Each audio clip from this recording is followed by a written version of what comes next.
I think you know what we are going to be talking about tonight.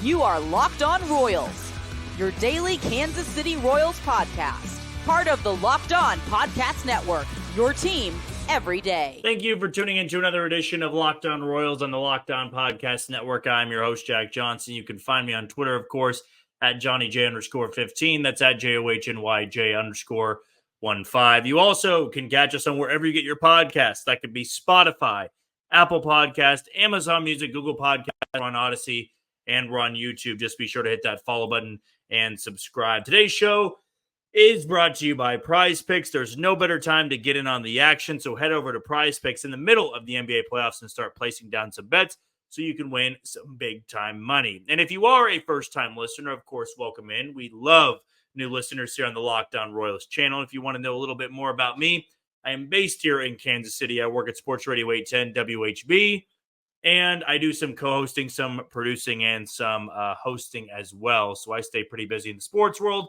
But you now know by this podcast, it's going to be 30 straight minutes of Royals baseball. And whether we like it or not, we're going to give it to you every single day. Wow.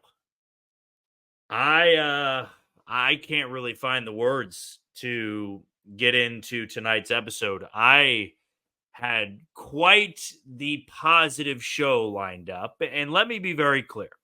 Before we get into it tonight,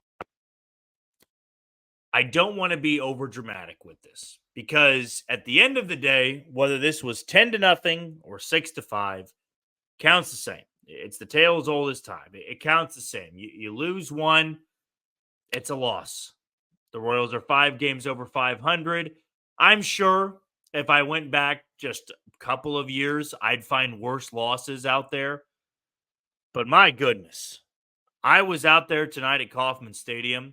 And I can tell you in person, I've never seen a game like that before in my entire life. Never seen one. In person. Maybe visually on TV, I've never seen a game like that in person. I mean, you talk about a turn of events and one that very well could sit with you for a long time. And we're going to talk about this in segment number 3. You talk about a prove-it game tomorrow. You talk about a bounce back game tomorrow. I don't know if it gets bigger than this in May. I really don't think I could find another term for it. Not going to say must win. It's not a must win. That's as bad as it gets. I mean, truly, that's as awful as I can remember a loss in a long time. And the reason I was careful to say on Twitter, by far and away the worst loss of the season. That's not up for debate. If you want to debate me and say the game in Baltimore, the game in Detroit, the game on Sunday was worse, have at it. Tell me why that was a worse game. I can't find a worse game this season than that one. Down to the final hitter. 2 outs, you're up by 2. The guy you want on the mound is on the mound. Kauffman Stadium is standing. I mean, I was getting ready to tweet out the Royals take the series. They can go for a sweep against one of the National League's best teams. I mean, you're feeling good going to bed tonight. And instead, it's quite the opposite. And James MacArthur has now put himself in a situation in a span of 3 days where you don't trust him taking them out. And that's the unfortunate reality. I'm not trying to overreact to, oh, James MacArthur sucks, you can never put him out there. I'm not saying that. But in terms of the, oh, he's got it locked down, that's gone. That's gone for at least a little bit of time. And I'll tell you, in baseball, that changes from game to game. Right? Will Smith has thrown 5 straight scoreless outings. We feel better about Will Smith than we did at the beginning of April. That's just the way it goes. You trust more guys. The longer that scoreless inning streak stretches out. We trusted Angel Serpa until tonight. You trust John Schreiber a lot until Sunday. You trust James MacArthur a lot until the last 3 days. It's just hard to really put into words how bad this stinks. And it's one game, right? I'm not trying to say the season's over from this. I'm my God, I mean, I got about 40 responses tonight saying how it's over at this point. This is the old Royals. Now, I'm an optimistic person with this podcast. I'm an optimistic person with this team, but I'm not going to be optimistic tonight. I don't think many people want to hear me spin it how it's one loss on the season and, oh, they still played well enough. There were good things about tonight. But the way you lost that game, I just don't know if I'm going to sit here for 25 minutes and tell you why it's all going to be okay. Go show it tomorrow. I mean, that's going to be segment number 3 tonight. Show tomorrow why tonight doesn't matter. You go win tomorrow, Saturday or Tuesday. I'm already getting my days mixed up here. Tuesday night, distant memory. You win the series, who cares? Right? It's a 500 homestand. You could wish for a sweep. But you already went into the series feeling like if you took 2 of 3 from Milwaukee, you feel pretty good. You lose tomorrow, that's going to sit with you for quite some time. And then the pressure immediately builds again as you head off to the West Coast and take on the Angels and the Mariners. Then you come home for the Oakland Athletics. It's a pitting feeling. I'll be honest with you. It is a real pitting feeling to lose a game like that. And I think it's just more so the way they lost. I mean, Sunday sucked. Sunday was painful, but it's not something where I dwelled on it for quite some time. I had other things to do on Sunday. Yeah, you blow a 1-run game, you blow a 2-run lead in the last 2 innings. Yeah, it stinks. That's unfortunate. Tonight, that's a completely different story. I mean, a completely different outcome. The fact you're down to your final out and you're up by 2 and you're not even facing, I mean, the heart of the order just yet. You're facing guys that just came into the game. You're facing pinch hitters. And you can't just get that final out. And again, we're going to talk about this in segment number 2 about James MacArthur and his plan of attack against some guys in the lineup. I mean, Matt Coutreau said in the postgame he wasn't trying to work around Gary Sanchez. That was too timid for me. It was too timid. And James MacArthur had been great up until Sunday. I mean, you trusted James MacArthur with just about any team that he was facing. But tonight, you leave the stadium, you walk away from the TV just going, how does it even happen? And it's crazy because baseball is a long season and you get so caught up in the emotion of it. And I'm trying my best to, really condense this podcast, this episode into one game, right? I'm not going to say one loss dictates your season, but if things go south, it's going to be hard not to look back at something like this. I mean, that's just the obvious. That's being a baseball fan. You look back to tonight, if they lose 5 in their next 6, it's going to mean something. And again, it all matters about tomorrow. If you go win tomorrow, it shows you how quickly this team can flush away arguably one of the worst losses they've had in the last 5 years. I mean, again, I am begging the listeners out there to say another loss that comes to mind, which was worse. I was driving home from Kauffman Stadium, and I remembered that game in Baltimore, I want to say 2 years ago, maybe 3 years ago. And they had like a 5-run lead in the last inning, or maybe the 8th inning, and they completely coughed it up in one frame. But that team was completely out of it at that point. That team was completely buried. It's different right now. It's a different feel with this team. And you get a quality start from Seth Lugo. Shocker. He was fantastic. You get your bullpen to just get out of it. Serpa, Schreiber, they do the job. Vinny Pasquantino had made up for what he did last night, that is. I mean, everything felt right about this game, and that's the outcome. That is the outcome. I can't even... I'm not properly putting this... I know I'm not. I'm not saying exactly what I want to be saying about this loss. And it's not that I want to say this is the worst loss I've ever seen. Again, it's recency bias. I am factoring that in right now. Like I said, they win tomorrow. I'm not really dwelling on this that much. But, man, to be out there tonight, to see a momentum shift like that, to see Willie Adames park one into the bullpen with 2 outs, to see the Milwaukee crowd overtake everybody at Kauffman Stadium, that's awful, man. That is absolutely awful. And it's one that if you don't win tomorrow is going to stick with you for a long time. I mean, if this team doesn't win tomorrow, you can start questioning some things. I think you can. And it's not to jump ship on what I've been saying, but I mean, the stat is right now, they haven't gotten a series win against a team over 500. That Toronto series win looks a little less impressive now, both of them, because Toronto's not very good. If you grab one against Milwaukee tomorrow, you feel better. You don't, that streak goes on. That you may be able to grab one, but also grabbing the first game against Texas and Milwaukee and not being able to take the series, that sucks, man. That's bad. And even though you'd walk away 4 games over 500 and about to play a bad Angels team, you just don't feel good about that homestand whatsoever. Okay, we still got plenty more to get into about tonight's game.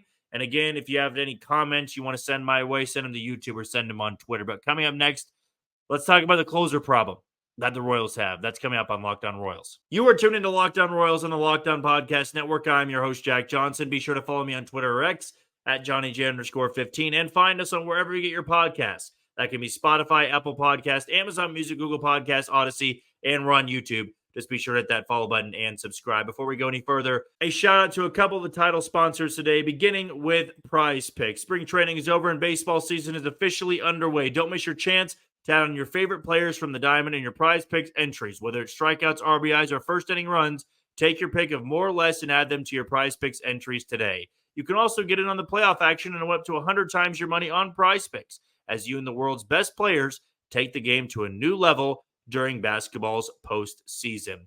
We also want to tell you about one of the more popular mobile games out there in Monopoly Go. And you can team up with your friends for time tournaments where you work together to build up each other's boards. And the more you win together, the more awesome prizes you unlock. And there's so much to get, such as unique stickers you can trade with friends to complete albums for big prizes, cool new playing pieces to travel the boards with, and hilarious emojis for taunting friends when you smash their buildings or heist their vaults. There's always something fun to discover in Monopoly Go, so get off the bench and go download it now on Google Play or the App Store. Game on with Monopoly Go. Well, I'm sure for a lot of you, you're listening to this podcast, maybe you want to vent a little bit, maybe you wanted to hear somebody vent about this game, and this might be one of the more somber podcast episodes that we've put out there since taking over on the Locked On Royals channel. A little bit has to do with driving back from the game, pretty tired from the day, pretty tired from work, being out there. It was still, celebrating the game as a fan, getting to go out there and watch from the stands, being able to enjoy a couple of liquid libations. But you drive home after that and just feel, sick to your stomach. You feel awful about a game like that. And a couple of listeners, a couple of followers on Twitter had pointed this out. And, it is good to keep things in perspective.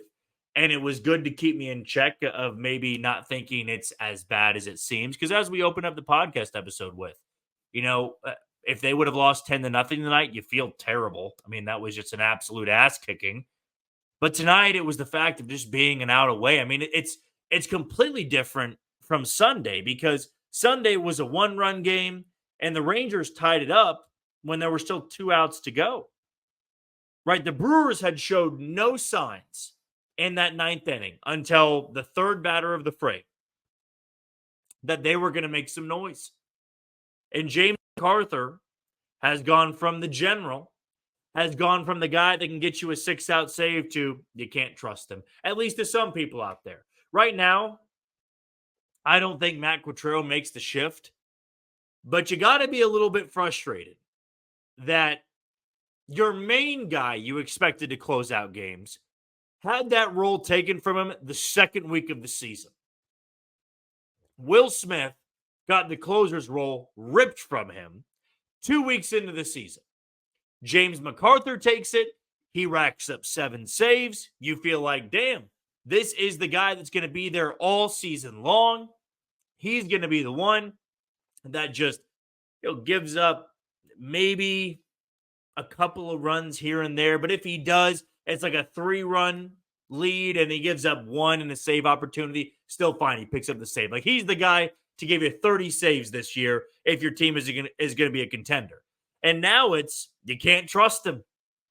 Like I said, baseball is weird like that, especially with closers. If you aren't going to be the guy, that's Wade Davis or Greg Holland, you're going to be doubted.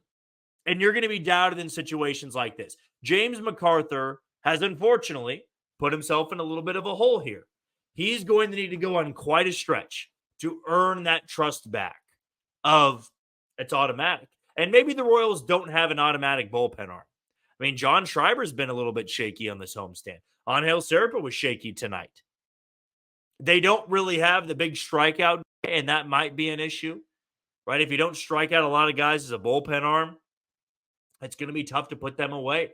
I mean, Gary Sanchez tonight, who did it a bomb off Cole Reagan's yesterday, he comes up there and he's representing the tying run. Gary Sanchez is a swing and miss candidate. And even though Matt Quatrero said in the post game that he was trying to get him out, it wasn't like he was nibbling. It seemed to me like he was nibbling. He didn't want to give up the game tying home run. But what's worse, he gave up the go-ahead home run.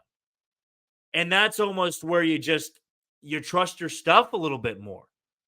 You challenge. And that, to me, goes against what Brian Sweeney and Zach Bove have really preached to this pitching staff, and it's raiding the zone. If you nibble, you put yourself in a bad spot. And on Sunday and tonight, James MacArthur nibbled a little bit. He was too careful. It almost seemed like he was aiming in some of those at-bats. And when it got to Willy Adames, I thought, man, I mean, this is not the best hitter in their lineup. William Contreras is the guy that you don't want to face in a spot like that. But Willy Adames, as we saw, can park one into the seats. I mean, the last situation you wanted there. The absolute last. You put one guy on, the tying run's coming to the plate. Challenge him. Challenge Gary Sanchez. Don't let it get to a spot like that.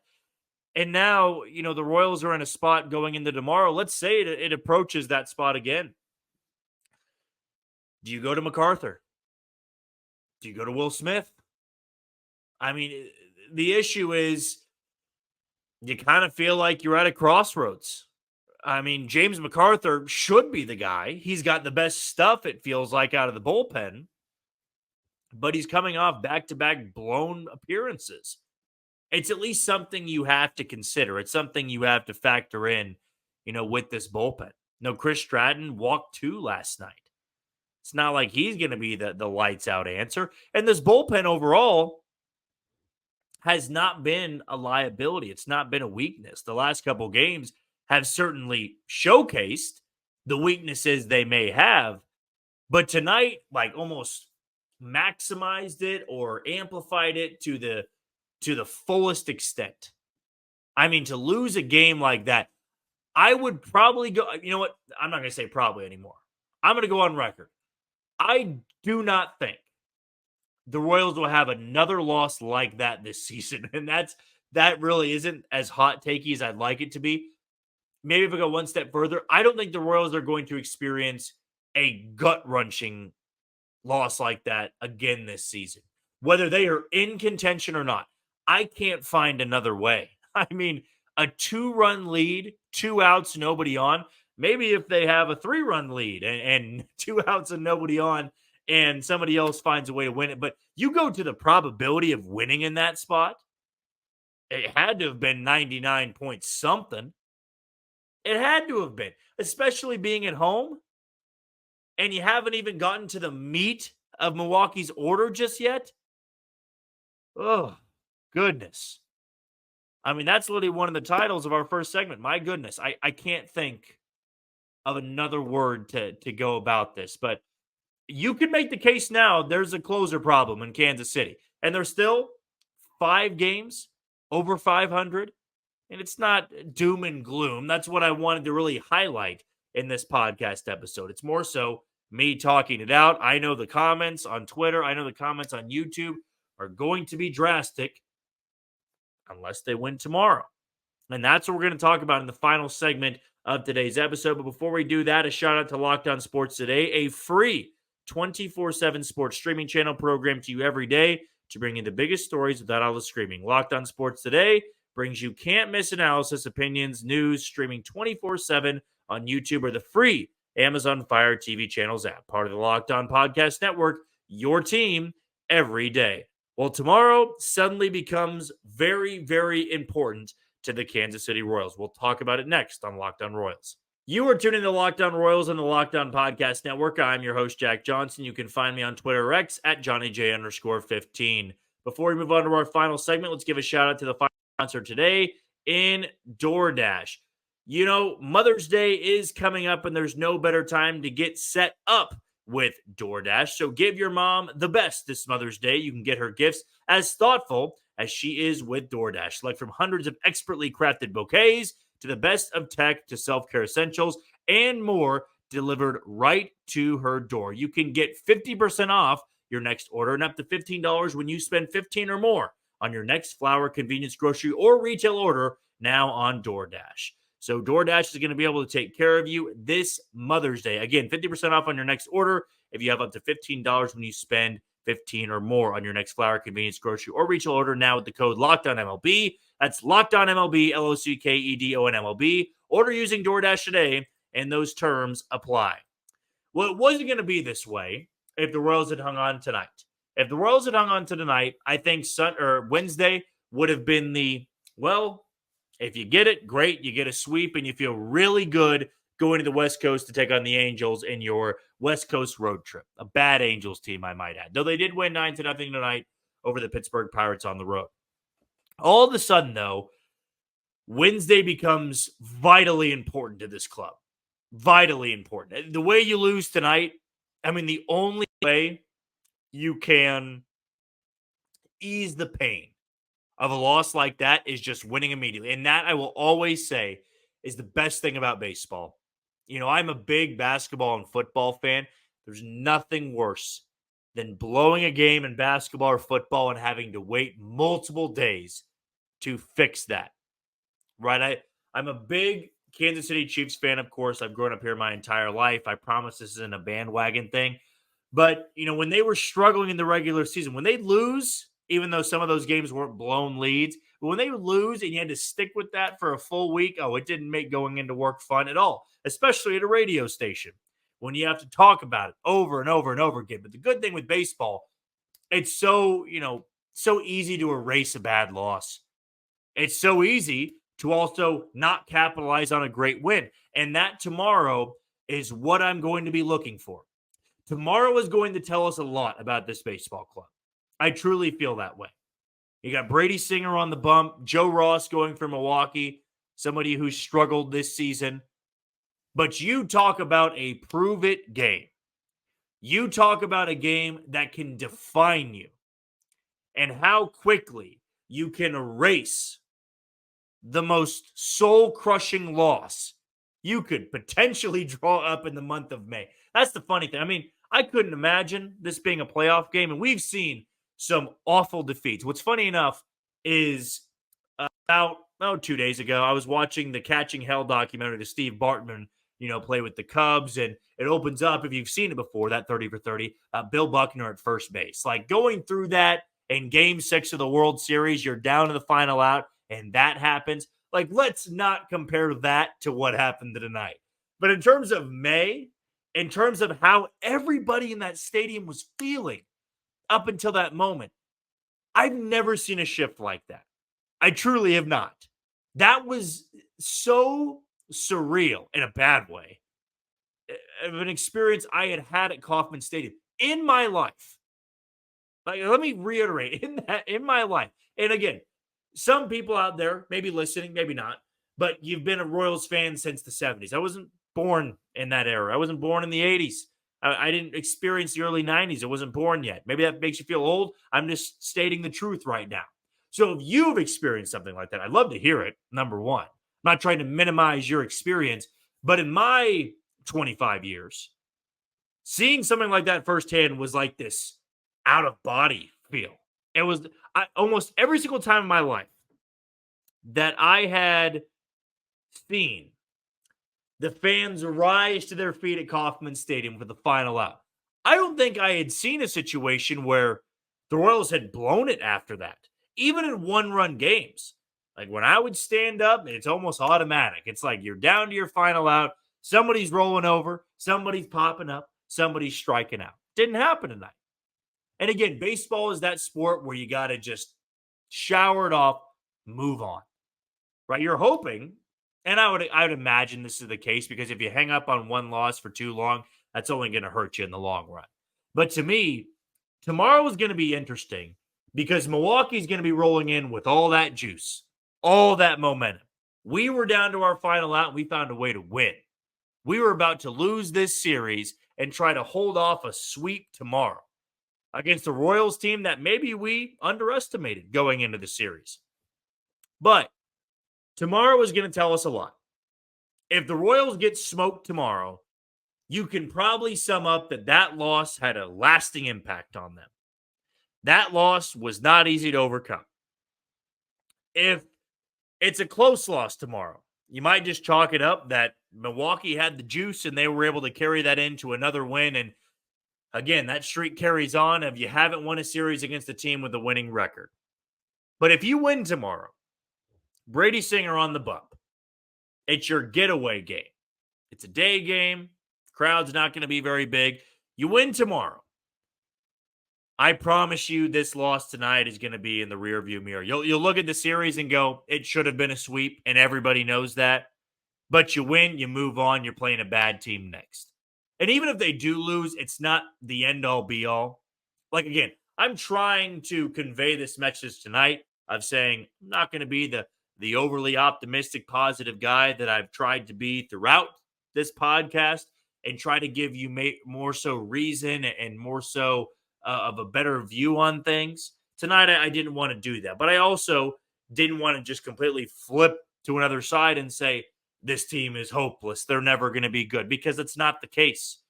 I mean, this team has clearly shown how much better they are, but they are in the midst of blowing some games they absolutely should have won. Because even if they win tomorrow, you feel like they should have won against Texas, they should have won against Milwaukee, and you would be feeling so unbelievably good about this baseball club. But tomorrow can go a long way. Tomorrow you win. I'm not even talking about that loss in tomorrow's episode. I'm not talking about tonight's loss. I'm not talking about James MacArthur. I'm not talking about, Willie Adames. I'm talking about a series win. I'm talking about something you can be positive about and getting back to that. But if they lose, we're going to have much more of a harder conversation. We're going to be talking about this team in maybe a little bit more of a different light. Because the one thing that's evaded them in this great start is winning a series against a really good baseball team. And they should have had one tonight. Absolutely should have taken one tonight. And anybody that was out at Kauffman Stadium, anybody that watched at home, anybody that listened on the radio, you know how badly this one hurt. This one really stung. And again, I would love to hear everybody's experience if you were out there. If you have an experience that comes to mind. I mean, one of the first things that popped up was when Chip Hombres, dropped the fly ball and the losing streak continued. But again, I go back to that team was terrible. That team had nothing to play for. It was over at that point for the season. Yeah, I mean, I will always say Game 7, losing in 2014, was by far and away the worst, not only baseball loss, worst sports loss I've ever endured in my entire life. But tonight was just this surreal experience of I've never seen anything like that. Even though 2 runs isn't a lot, I think a lot of us can say when I'm at anybody's stadium, whether it's Kauffman or you've been to another stadium, when they're on the feet and you got a 1-run lead, a 2-run lead, it's almost automatic, it feels like at that point. And the fact the Brewers got 2 base runners on and Willie Adames parked a go-ahead 3-run home run down 0-1 in the count, unbelievable, man. Absolutely unbelievable. But a true prove-it game tomorrow. We're going to have a full breakdown of that game in tomorrow night's episode. Maybe some of the things we can highlight from that series and take a look ahead to the upcoming matchup against the Los Angeles Angels. But that's going to do it for another edition of Locked On Royals and the Locked On Podcast Network. I've been your host, Jack Johnson. Be sure to follow me on Twitter or X at JohnnyJ_15. Before we say goodbye, one last shout out to Locked On Sports Today. It's here for you 24/7, covering the top sports stories of the day with the local experts of Locked On, plus our national shows covering every league. Find Locked On Sports Today now, available on the free Fire TV Channels app. Again, tomorrow, we'll talk about what happens in the series finale, the rubber match between the Royals and the Brewers. But until then, you take it easy, Kansas City.